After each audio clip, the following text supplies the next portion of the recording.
8 പഞ്ചായത്തുകൾക്ക് അവലംബമായി തച്ചമ്പാറ പഞ്ചായത്തിൽ നിത്യവിശ്രമ കേന്ദ്രം പൊതുവാതക ശ്മശാന സമർപ്പണം നടന്നു. കെ ശാന്തകുമാരി MLA ഉദ്ഘാടനം ചെയ്തു.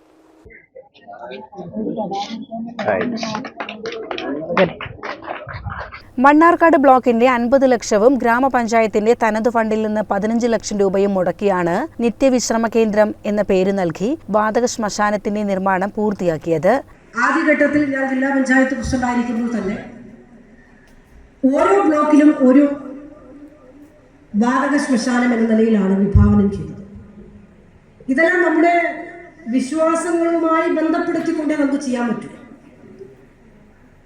മരണപ്പെട്ട് കഴിഞ്ഞാൽ ഓരോ മതവിഭാഗങ്ങളും വിശ്വാസമനുസരിച്ചുകൊണ്ട് അതിൻ്റെ മരണാനന്തര ക്രിയ വ്യത്യസ്തമാണ്. പൊതുശ്മശാനങ്ങൾ പൊതുവെ ഉപയോഗിക്കുന്നത് ഹിന്ദുമത വിശ്വാസികളിൽ പെടുന്ന ആളുകളാണ്. അപ്പോൾ അത്തരം കേന്ദ്രങ്ങൾ ശാസ്ത്രീയമായ രീതിയിലല്ല, ആൾതാമസമില്ലാത്ത പ്രദേശങ്ങളിൽ മണ്ണിൽ കുഴിച്ചിടുന്ന രീതിയാണ് നാളിതുവരെയും നമ്മൾ അവലംബിച്ചു വന്നിരുന്നത്.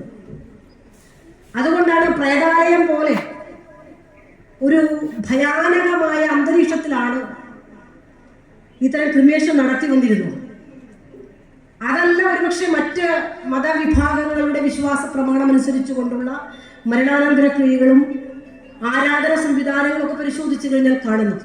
തച്ചമ്പാറ ഗ്രാമപഞ്ചായത്ത് പ്രസിഡന്റ് ഒ നാരായണൻകുട്ടി അധ്യക്ഷത വഹിച്ചു. Block panchayat president V Preetha, Biji Tomy, Ayisha Banu Kappil, PV Kurian, Thanuja Radhakrishnan, George Thachampara തുടങ്ങിയ ഗ്രാമപഞ്ചായത്ത് അംഗങ്ങൾ സംസാരിച്ചു.